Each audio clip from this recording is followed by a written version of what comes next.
छाप दे कमर बहर दिया रे।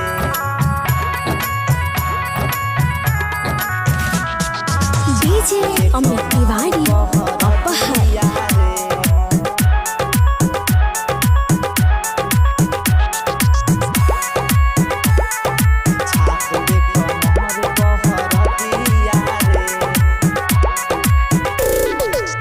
हमारा पाले एगो पड़ल बा कसाई, उके हु दूसर न हवे तोहरे भाई। हमारा पाले एगो पड़ल बा कसाई, उके हु दूसर न हवे तोहरे भाई। रात से उठता दरदिया रे, दरदिया रे, नदिया रे, नदिया रे। छाप दे कमर पहर दिया रे, नदिया रे, नदिया रे। छाप दे कमर पहर दिया रे। डीजे अमित तिवारी अपहर।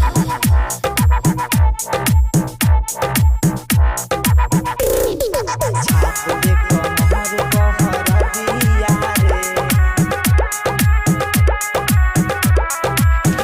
हम चहनी की लागो न लासा, जाने कैसे पलट गइले पासा, जाने कैसे पलट गइले पासा।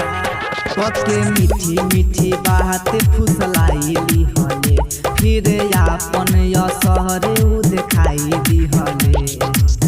पार कोई दिल सारा हदिया रे, हदिया रे, नदिया रे, नदिया रे। छाप दे कमर पहर दिया रे, नदिया रे, नदिया रे। छाप दे कमर पहर दिया रे। डीजे अमित तिवारी अपहर। छाप दे कमर पहर दिया रे।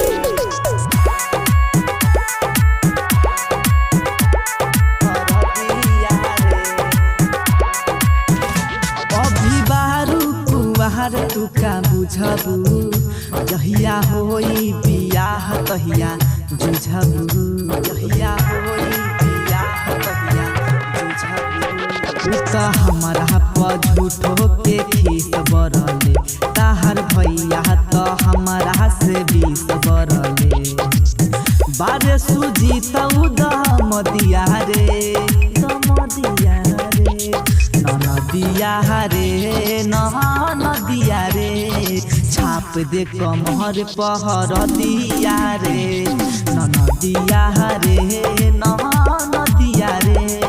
छाप दे कमर पहर दिया रे।